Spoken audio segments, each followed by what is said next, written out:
Hello and welcome friends, आपका अपना और प्यारा यूट्यूब चैनल राज क्लास के एक और नए वीडियो में आपका स्वागत है।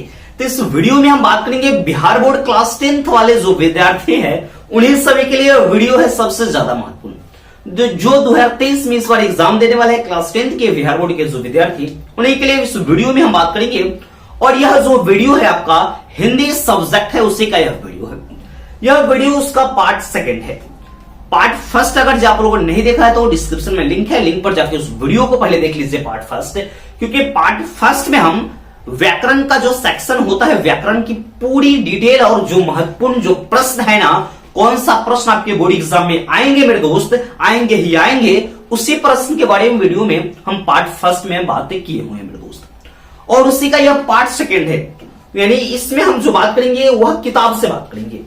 किताब से यानी इस तरह की आपकी चार और यानी पूरा जो है 5 सीरीज में आपकी खत्म हो जाएगी। जो हिंदी का है क्लास 10th जो बिहार बोर्ड के लिए हम 5 ऐसे वीडियो आपको देंगे पार्ट 5 तक, पार्ट 1 2 3 4 5, जिसमें आपकी पूरी डिटेल कर दूंगा। आपको जो क्लास 10th का हिंदी अगर जो आप नहीं भी पढ़े हैं ना, तब पर भी आप 70 से 80 नंबर बहुत आसानी से लाएंगे। जो मैंने पार्ट फर्स्ट बताया वो आपको ग्रामेटिकल यानी ग्रामर का जो पोर्शन है यानी व्याकरण पोर्शन है वो आपका पूरा से पूरा क्लियर हो जाएगा, जिससे आपकी 50 नंबर पूरा क्लियर हो जाएगा ऑब्जेक्टिव और सब्जेक्टिव मिलाकर। क्योंकि 100% ऑब्जेक्टिव है जो 50 बुक से है और 50 आपका किससे है तो व्याकरण सेक्शन से है, किताब से व्याकरण, और 50 बुक से है। तो 50 यानी वो तो बात कर ली है। अब हम जो बात करेंगे आपके बुक के लिए, क्या क्या चीज बुक के जो महत्वपूर्ण प्रश्न है वो आपके लिए इंपॉर्टेंट है, उसी के बारे में बात करेंगे। यह जो वीडियो है पार्ट सेकेंड है। तो हम लोग किताब से इसमें चलेंगे। पहला पॉइंट आता क्या है, आपको करना क्या है, जितने लेखक के नाम है उसका जन्म और मृत्यु अगर याद कर लेते हैं, इससे 10 नंबर से 15 नंबर आपका क्लियर हो जाता है।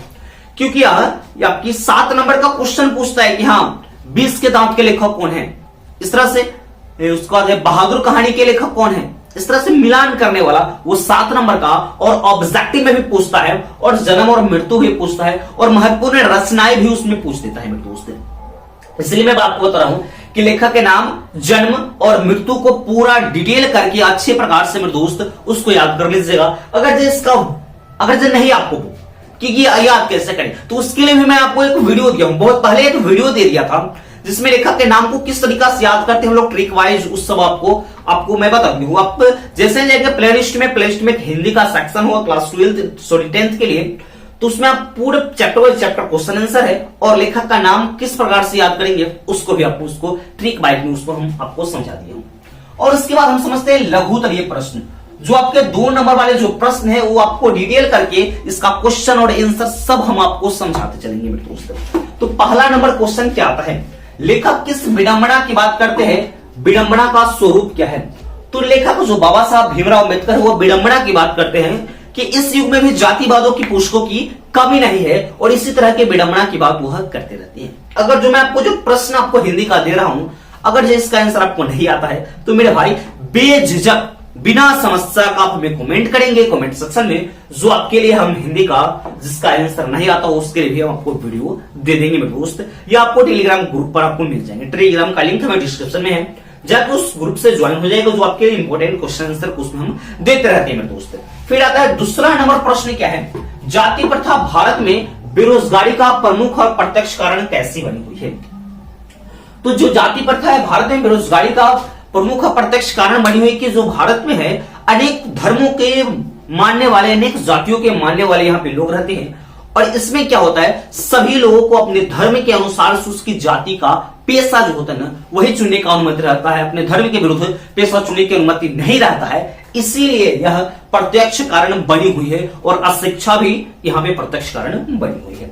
कह रहा है कि खोखा किन मामलों में अपवाद था। जो खोखा बहुत ही इंपॉर्टेंट से इंपॉर्टेंट मैं आपको प्रश्न दे रहा हूं मेरे भाई, आपके बोर्ड एग्जाम के लिए कमाल हो जाएगा। इस सभी प्रश्न को अगर आप पूरी अच्छी प्रकार से जो मैं आपको सीरीज दूंगा वीडियो का, अगर जो 5 से 6 सीरीज वीडियो का आप इसका कंप्लीट कर ले तो मैं आपको गारंटी देता हूं कि 70 से 80% नंबर आपको उस सब्जेक्ट में जरूर से जरूर आ जाएंगे मेरे भाई। तो तीसरा नंबर क्वेश्चन है कि खोखा किन मामलों में अपवाद था।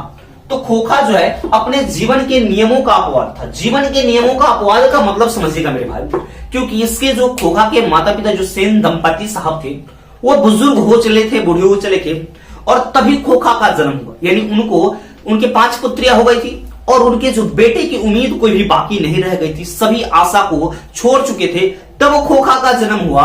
इसलिए खोखा अपने जीवन के नियमों के अपवाद था और खोखा के लिए घर में कुछ अलग नियम कानून रहते थे और उनकी लड़कियों के लिए कुछ अलग नियम कानून रहते थे। खोखा किसी भी सामान को तोड़ फोड़ सकता है, किसी को पीट सकता है, और उसकी जो बेटियां है वह किसी को नहीं पीट सकता है, उसकी जो बोला गया वही काम करने के लिए। इसलिए खोखा जो है अपन जीवन के नियमों के मामले में अपवाद था।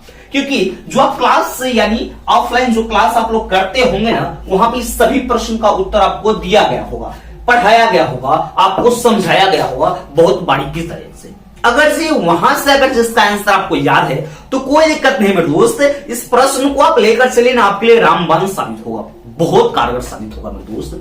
आपके जो ऑफलाइन का टीचर भी होंगे ना, इस तरह के प्रश्न को इंडिकेट, क्योंकि प्रश्न एग्जाम में आइए करेगा, तो आपके लिए हम लगातार वीडियो कहला दे रहे हैं, रात के रात ये वीडियो बनाते रहे हैं 12 बजे और 1 बजे। बनाने का कारण क्या है? क्योंकि आपको अच्छा से अच्छा नंबर दिलाने का हम पूरा एकदम जज्बा लेकर आए हैं इस चैनल पर, और आपको पूरा से पूरा सपोर्ट करने हैं मेरे दोस्त। आपका भी फर्ज बनता है हमारा सपोर्ट कीजिए और इस वीडियो को अपने सभी दोस्तों के पास एक बार शेयर कर दीजिए ना, क्योंकि उनका भी बेनिफिट तो होगा मेरे दोस्त इस वीडियो के माध्यम से।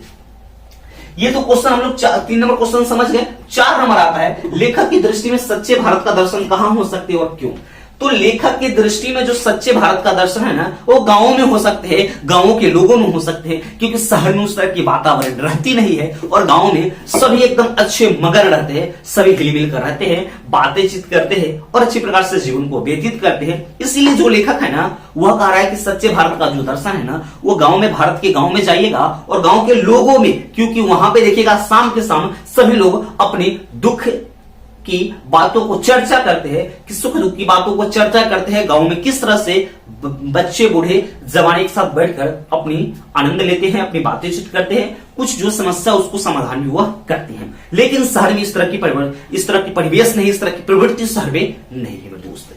ठीक है, फिर कह रहा है कि धर्मों की दृष्टि से भारत का महत्व क्या है? तो जो धर्मों की दृष्टि से भारत का महत्व बहुत है। इस तरह से इस जो प्रश्न है बहुत आपका महत्वपूर्ण प्रश्न है। फिर 6 नंबर प्रश्न आता है, क्या है? मनुष्य बार बार नाखून क्यों काटता है? तो जो मनुष्य है, हम लोग है, वो बार बार नाखून क्यों काटते हैं उसके बारे में समझिएगा। जो नाखून है हमारे क्या है? तो एक यह अस्त्र है, प्राचीन जो काल है उसका यह अस्त्र है। तो हम लोग पहले पशु थे, जो हम लोग नख दंत वाले थे, लाखों वर्ष पहले हम लोग विचरण करते थे जंगलों में और नाखून के द्वारा ही अपने शिकार को, अपने जीवन को व्यतीत करते थे। हम लोग पशु के समान थे विचरण करते हुए। वही कह रहा है लेखक, हम लोग मनुष्य यानी हम लोग जो नाखून को है, इसको हम बार बार काटने का कारण क्या है? अपनी पशुता को हम लोग दूर कर रहे हैं, मनुष्यता की ओर हम लोग बढ़ रहे हैं। वही कह रहा है लेखक कि लेखक मनुष्य कह रहा है कि मनुष्य बार बार नाखून क्यों काटता है। यही आंसर हो जाएगा। फिर इस तरह के प्रश्न सबसे ज्यादा महत्वपूर्ण है, मैं आपको बार बार बता रहा हूं मेरे दोस्त, इसका आंसर आप लोग जरूर से जरूर याद कीजिएगा। इस तरह के 2-3 पार्ट आपको मिलेगी, 3 से 4 पार्ट आपको मिलेगी, जो आपके लिए सबसे ज्यादा महत्वपूर्ण होगा। क्वेश्चन नंबर 7 है, स्वाधीनता शब्द की सार्थकता लेखक क्या बताते हैं? तो भारत के लोग है स्वाधीनता को है अनधीनता के रूप में स्वीकार कर लिया है, यानी एकदम पूरा एकदम संस्कार लेस जिसको कहते हैं ना, एकदम यानी संस्कार खत्म हो चुका है। उस तरह के जो भारत के लोग हैं ना, उस तरह के परिवेश रह रहे हैं, उस तरह की प्रवृत्ति को अपना रहे हैं, एक दूसरे के प्रति एकदम हीन भावना है, वह प्यार की भावना नहीं चल रहा है। इसलिए लेखक कहता है कि स्वाधीनता शब्द के सार्थकता, तो वह बताते हैं कि हाँ भारत के लोग हैं अनधीनता को स्वाधीनता के रूप में स्वीकार कर लिया है, जो उनके दीर्घकालिक संस्कारों का प्रतिफल है मेरे भाई। यह सब है चीजें। फिर आता है कि बढ़ते नाखून द्वारा प्राकृतिक मनुष्य को क्या याद दिलाती है? तो बढ़ते नाखून द्वारा प्राकृतिक मनुष्य को याद दिलाती है, तो तुम लाखों वर्ष पहले नखदंत वाले जीव हो, जो क्या कहते हैं, जंगलों में पशु के समान विचरण करते हैं। ठीक है, इस तरह से इसके आंसर हो जाएंगे। फिर आता है गुर्जर प्रतिहार कौन है? सबसे ज्यादा महत्वपूर्ण। ये सभी प्रश्न को मैं आपके साथ डिस्कस कर रहा हूं मेरे दोस्त। 9 नंबर प्रश्न है कि गुर्जर प्रतिहार कौन थे? तो गुर्जर प्रतिहार अवंती प्रदेशों के एक छोटा यानी इस तरह से फिर इसका आंसर लिख लीजिएगा। फिर आता है 10 नंबर प्रश्न इस वीडियो का लास्ट नंबर पार्ट और फर्स्ट सेकंड का लास्ट नंबर क्वेश्चन क्या है, नागरिक को देवनागरी क्यों कहते हैं। तो नागरिक के देवनागरी कहने के पीछे क्या है इसके, यानी ये एक महाराष्ट्र यानी ये सप्रमाण सबूत तो नहीं है इस तरह से, इसके बारे में आंसर हो जाएगा। तो आपकी जो 10 जो प्रश्न मैं आपको दिया हूं, 10 प्रश्न जो आपके बोर्ड एग्जाम के लिए सबसे ज्यादा महत्वपूर्ण है, यह पार्ट क्या है, तो यह पार्ट इसका पार्ट सेकंड है मेरे दोस्त। पार्ट फर्स्ट में हम लोग हिंदी व्याकरण का पूरा डिटेल हम कर चुके थे। उस वक्त पूरा डिटेल किस तरह से लेख को लिखा जाता है, यानी लेख उसमें से जो निबंध है, निबंध कौन कौन सा है आता आपके बोर्ड एग्जाम के लिए पूरा कंफर्म से कंफर्म मैं आपको क्वेश्चन उसमें दे दिया हूं। उसके बाद आवेदन पत्र कैसे लिखते हैं, कैसे लिखते हैं, उस सब के बारे में हम डिटेल कर दिए हुआ आपको, जो आपके बोर्ड एग्जाम के लिए सबसे ज्यादा जो टॉपिक व्याकरण से आपके बोर्ड एग्जाम के लिए सबसे ज्यादा महत्वपूर्ण होगा मेरे भाई, सभी को हम वहां पे इंडिकेट हाईलाइट कर दिया हूं।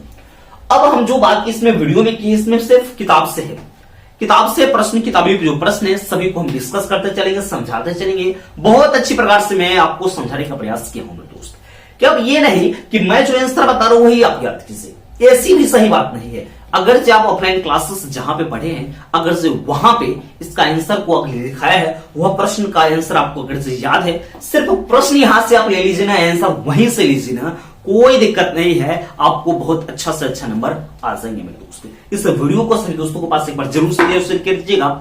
अगर से अभी तक इस चैनल पर आप नए आए हैं, जल्दी से जल्दी सब्सक्राइब कर लीजिए ना, कल कि इस तरह का जैसे हम वीडियो डालेंगे तो इसका नोटिफिकेशन है ना सबसे पहले आपके पास पहुंचेगा मेरे दोस्त। इस वीडियो को जरूर से जरूर शेयर कीजिएगा अपने दोस्तों के पास, क्योंकि किसी का भला हो जाए वह उस सबसे बड़ा पुण्य होता है मेरे दोस्त। इसलिए आपको मैं बता रहा हूं, इस वीडियो को जरूर से जरूर अपने सभी दोस्तों के पास शेयर करेंगे। तो मिलते हैं नेक्स्ट वीडियो में, तब तक के लिए मेरे दोस्त जय हिंद।